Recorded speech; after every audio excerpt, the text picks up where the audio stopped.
Asenivusele babukeli emakhaya libito lami mina ngingimuzi ngiwandile ngahlatshwayo sikhona lana ehlelweni Young Climber. Hlelo leli lebantu labadzala nalabancane ngoba awusiye mdzala kokuthi wena usede goals akho nawe lofuna kwa-achieve empilweni.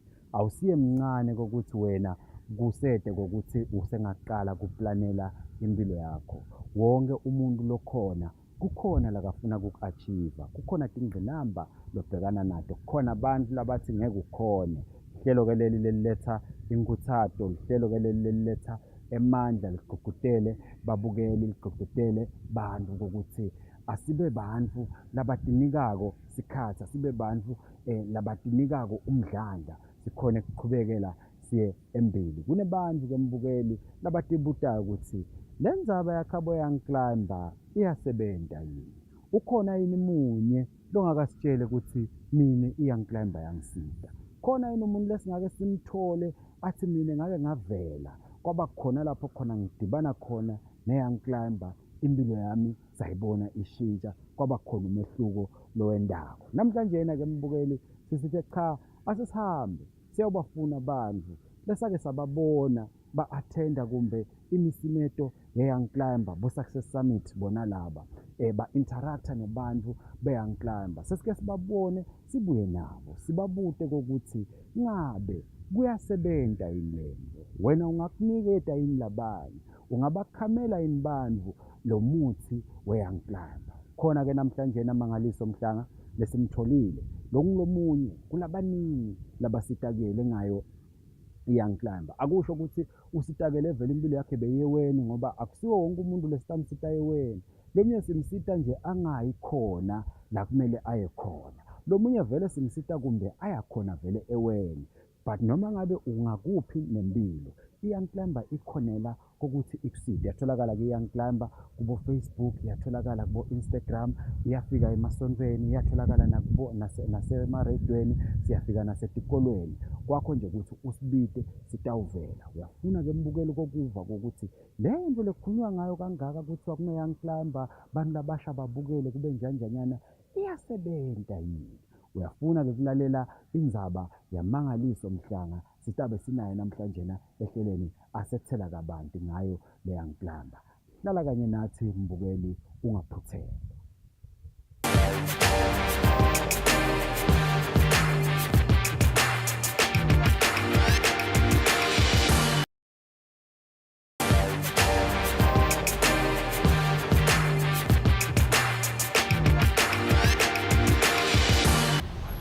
Khabako umuntu akathathele lithuba abonge ukuthi ube kanye nathi ehlelweni ihlelo Young Climber.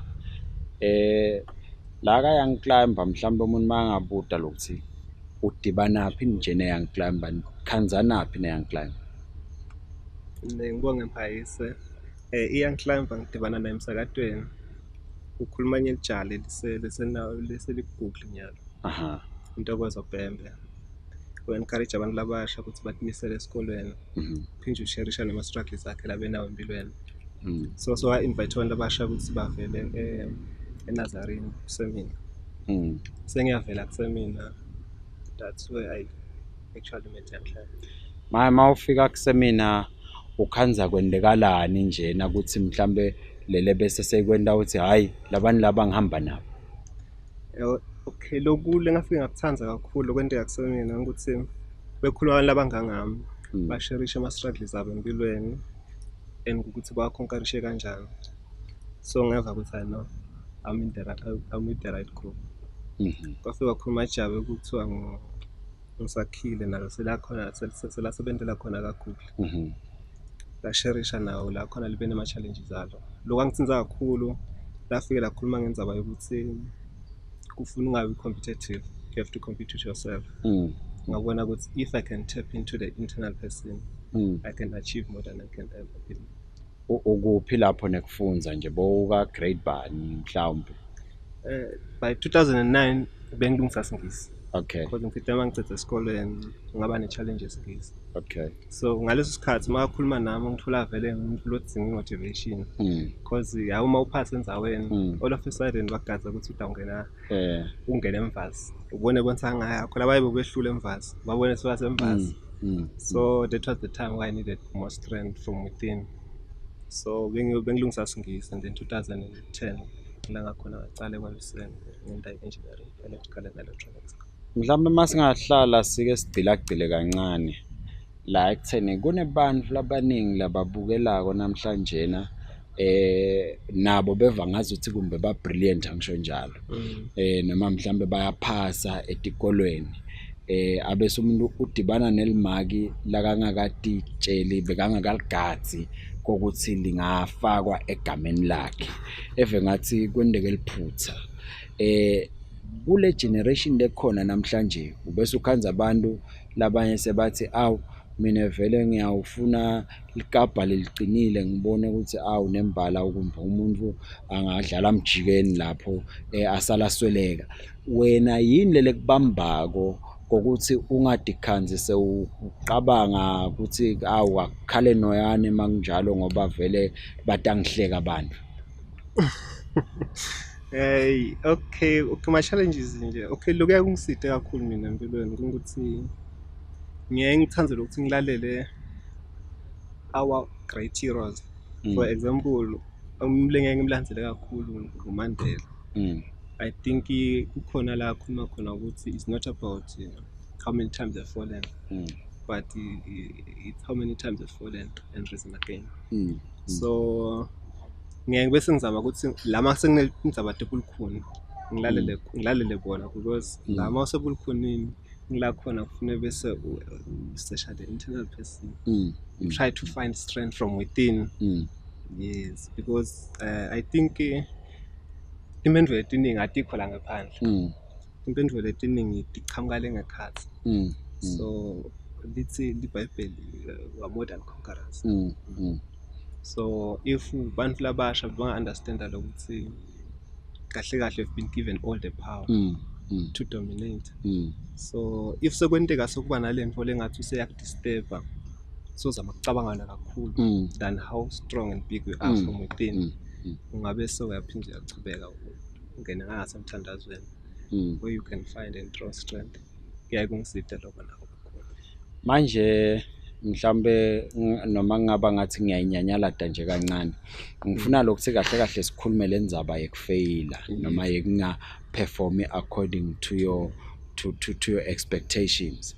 Baningi bantwana bangenile lapha enyuvesi yakangwane ati ukuthi kumbe uphase kahle high school agadze ukuthi mafika lapha enyuvesi vele aphinze nakhona into letibukwako athi receive ama results bathi cha ase ugcizelele noma akuhambe kahle mhlambe namhla sekwabangcono emanyuvesi labanye sebayakhona nekuphatha umthwalo umphako banyukele ngembili nebangakaphasi kahle but lomnye kuyamdevastate ukuthi mina ngifailile how can I fail, it's impossible ubese sokhanza ukuthi lomnye vele so uqabanga netindlela tekubhaqa indlela tekubaleka wena wakhe nglisha kanjani le ridicule yekuthi akwangeni ngane enyuvesi wena ubafacea kanjani bantu usithatha up le strength sekuchubeka ngelisondo nje uhambe nawe esontweni uhlabele ka praise team kumbe wende in lo endako labantu ubabukelwa ngibani? Ake ngicambe mangambukeli bekungasekolula because during the cassette matima nale self esteem yakho as a person yebe siyehla kakhulu. So lenga encourage abantu labasha ikakhulu ukuthi uchoose kahle ikhampani yakho, uchoose abantu abatakutshela labantu aba true with you. Because I remember I have a friend labesidatisha naye nje mase high school manje amkhulisi so waba lapha Central Bank. Lelijalelo ngilo kakhulu belingisita kakhulu during this period because bengiyakilo ngifike ngihlale nalo lingitshele ukuthi yabo wena Mangaliso in the position that you are in now you are far better than umuntu losavela phumelela because after every struggle there is victory. So kwangenda lokuthi I remember I will walk at distance just to hear those words, not ukuthi tafika ngimali noma anything ukuthi nje afika encourage ukuthi ngiphinde ngibuke impilo with a positive eye again. So lenga encourage abantu abasha during these hard times is very important ukuthi uchoose bantu laba true and core to you, so that you can have these authentic conversations. La siko fake and vague. Lata khona ukuthi focus like saying who are you and how can you conquer through these hard times. Because once you choose a good company, trust me or not, you never have to worry about where are you with life, because they will always try by all means to produce the best out of you. Ya mbukeli mawumuva Mangaliso ukuteka yona indzaba kokuthi akusilula embeleni kube tinto betilula ngabe bonke abantu bati achieve tintfo letitako empilweni yemuntfu kokuthi lomunye timkhweshise leliphupho lakhe, lomunye timkhweshise lenyama lasekathi soyayibamba naye soyabona ukuthi soyangena emvasi, lomunye yena soyabona ukuthi awu lokhu sekuyenteka kuhamba ku-apply etindzaweni letiningi, lomunye uthi awu bengithandzana nalona uthi uyavuka kusasa uve bathi soshade nalomunye. Disappointments empilweni ayendeka, but ngalesikhathi i-disappointment yendeka wena do not lose focus of your destiny, do not give up liphupho lakho, futhi ungabeze sothi khanza sowuseklishela noma ngayini. Kunetintfo longeke ukhanze longeke mhlawumbe ukhone mawedwa usho njalo Mangaliso uthi kudzinga-ke bantfu kokuthi utimatanise nebantfu labatabe sekebona sebayakusita, sebahlala kanye nawe, sebayakubambisa kokuthi impilo ukhone kuyibuka ngendlela lengcono. Mbukeli sisatawuthi-ke shelele ekhefini utawubuya Mangaliso aphindze asicocele lokunye kokuthi yini lokunye mhlambe la kukhanze kwamsita ukuthi namhlanje naso uyasebenta sengijinyela lapha ka-MTN ufike njani kanzi phela naku simo siyasibona sibese sesiyambhedzela yena sothi khanza sowuba ngumva kwezinye. Hlala kanye nathi-ke mbukeli sisathi shelele ekhefini.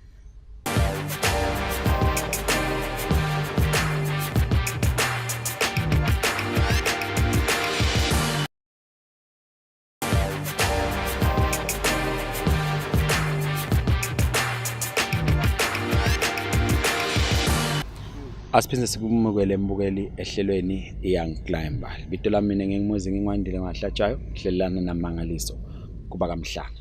Khabako. Siyeva lana sewufikile ku Success Summit sova ukuthi kunento lekuthiwa Young Climber, wena Young Climber uyiva ngantokozo eradweni sewuthi uyafika ukhanza kunasakhile. So matana nabo njani phona sebakubambisa njani ekuqhubekeni nempilo?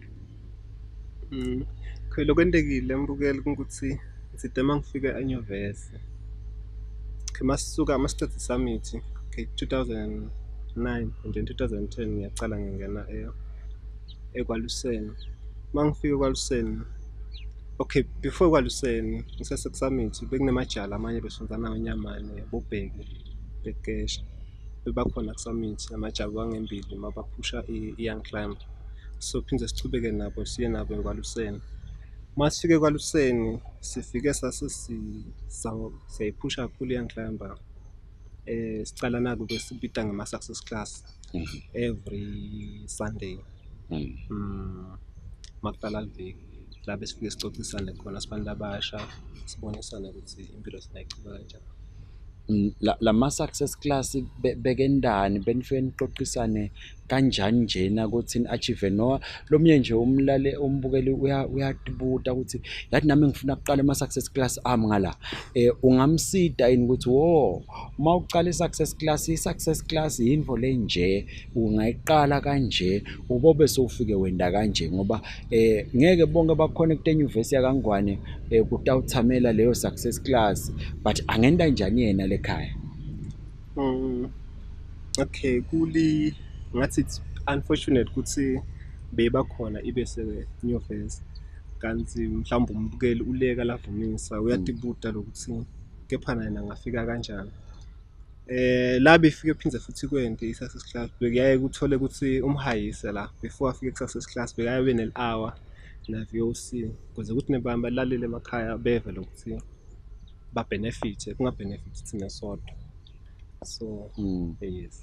Ya ngoba ngicabangela nje umuntu labase high school ehostel bacabangela ukuthi yathi nathi kumbe singayenda i-success class anyana yethu asenisifundise kuthini nifike nikhulumeni le nifike nendeni ngale success class. Okay. Lo bekufike kwendeke mbukele ekhaya kungukuthi besithi masifika sihlangane nje sibantu labasha sisherelane our previous week to review ukuthi evikini leliphelile bekwentekalani and then how can we improve kulo benikwenta evikini leliphelile. Lokunye lokube kufike kwafika waba key, I think I'm still applying it even today noma sasebenza befike kukhulunywe ngetindzaba esifike sicocisane ngetindzaba tokuhenglisha imali and the differences between financial freedom and financial independence and financial security. Most of these things we are basing them from Robert Kiyosaki, umbhali we-Rich Dad Poor Dad, incwadi lethuna kakhulu. Lana ke wena Mhlanga ni bantu kumbe be success class benithola lithuba senihamba niyala tikolweni niyokhuthaza abafundi nifike nithini le tikolweni nithi kwendekeni. Kumbukeli lewe ngingakuveta ekucaleni ukuthi all the answers are coming from within. Lebe sifike sikukhuthaza kubantu labasha nabantwana labasetikolweni ukuthi uma sokutitshelile ngento kude lokungaphindze kwehlule. If ungakhona ukuthi utshele umtimba wakho ukuthi nga-5 ngiyavuka ngiyatadisha 2 hours every day. Every day. By the time kuphela 360 days, 200 days probably before you write your exam, times 2, utokutadishe far more hours than now lo tadisha masekabuka i-exam seyisonzela. So lebe siya-encourage kakhulu kubantu labasha ukuthi bangameli ukuthi kube ngu-the last minute. Bakwente i-habit ukuthi ngaso sonke isikhathi bayatadisha just 2 hours of your time every day. By the time you file exam you'll find that awudingi ukuthi utadishe lokuningi because most of the things would cover over the course of the year. So nikhuthata umbukeli noma mhlawumbe umfundzi ukuthi kwende nje inqubo yakho kokuthi onke malanga wena utadisha 2 hours. Makuthi test ke lokhu kuyakube kuhle ukuthi i-test noma ingafika bitafika i-coverage info lencane and there are high chances ukuthi kukhona longaku-understand lokungaphumi la testing. So noma i-contest noma yikho if utotitshela I'll always make an example of photosynthesis.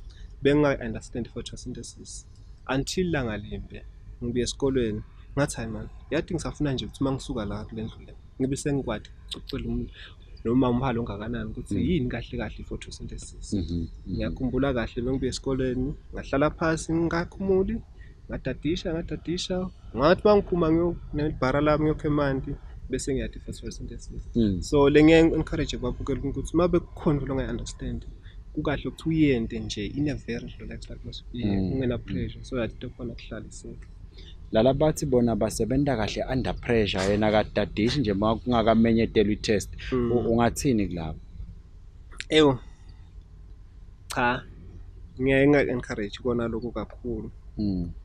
Kepha-ke ngalokuthi abantu behlukene I cannot dispute that kunebantu laba-gifted ngetindlela letehlukene. Ngeke bese ngithi indlela mina leyangisebentela kumbukeli itaphindze imsebentele lo munye umfundzi. Kephana-ke ningathi nje ngicile kiko vele ngitaphindze ngichubeke ngicile kiko ukuthi utihlole wena lokuthi umuntu lo kanjani. Because once you understand you then you can apply yourself in any condition. If umuntu lokhona kwenta into under pressure then you will know ukuthi ay mangitadisha 2 years before I'll forget. But if you are true to yourself it will make things easier because you know and understand the person you are. Naku ke ukhule na gogo mfana wagogo lana labaningi bathi mabakhula nabogogo betzelele banga esikolweni gogo uyanangizana uyakhona gogo ukuthi mawuthuthuthi athi hawu mntanami ungathini wena kumuntu lokukhula nagogo but lodzelela gogo ngathi ubona nje ukuthi gogo vele uthi ndawushaya mina ungabaqhwishisa ubathini bafana bagogo labacansi bona nabangadlala akunankingi cha ngicane nje ngibonge salukwatli sangikhulisa gogo Simelane emakhosini ngingena nje gogo ngenxa yakho ngiyakubongela ngathi ukuthi umdali beyangamandla langakanani. I cannot have enough words to say thank you. Gogo longikhulisile mina bekangadi noma ngidadishile noma ngadadishi bengilala ngedwana mangifunda isikolo bekangadi noma ngikhona ngali noma ngiphumile ngiyofuna intombi kwakhe labe ke into asho ukuthi khona ngisipalishe likhona ngitawuhamba ngidla mangesikolweni. So kumbukele ekhaya lengakusho ukuthi lenzaba icala la ebanganini because if unebangani laba encouraging nalaba true batawukhona ukuthi ngesikhansi sova ngathi sosikhokho bese bayakudonsa ngendlebe ukuthi hayi mani Mangaliso awusendi kona la. Ngiyakhumbula nje besibathathu masikhula isikolo bekungimnamenzi namajaha bengusibani bese siyakhutsatana la masova ngazi ukuthi wena so yabhamba. So ngasho ukuthi babukele emakhaya abachuze abangani labakahle kuhlala nagogo bogogo vele esikhathini lesiningi akafuni gogo ukubona umfana wakhe asokona bese kubalula lokuthi uve ngathi ongiyeke kepha ke bantu abadzala vele baye bathande lokuthi bangakuboni sebulukhunini bona basuke bathi bayakuvikela bayakuprotect but ke if you've got a good company nani uyakhona lokuthi ubona lokuthi hayi kumcwa ukuthi ngiyodadisha ngalesikhathi lesi kumcwa ukuthi by this time ngenda ini. So in as much as ngikhule nagogo ngentalo kanaloka but bengadi ukuthi nga5 noma nga6 ngisekhaya angibuye esikoleni ngekhemandi angibuye ekhemandi ngena endlini ngiyadadisha. Mbukeli kaya ngiklamba siyesihlushwe ngiyo indzaba yesikhathi njengalokunyalo nje isikhathi sesiphelile sekude kushothi mbukeli soyawubamba wona lawo magama la kawasho ukuthi akuyi ngokuthi ukukhuliswa ngibani ukukhuliswa ngugogo ukukhuliswa ngumkhulu le drive kufanele iphume la kuwe and bese uyadinaka ukuthi bobani bangani bakho they will determine your future. Bekukuhle kuba kanye nawe mbukeli ehlelweni Young Climber akube kuhle kubukela inhlelo elandzelako ingosi ikubusise. Bye bye.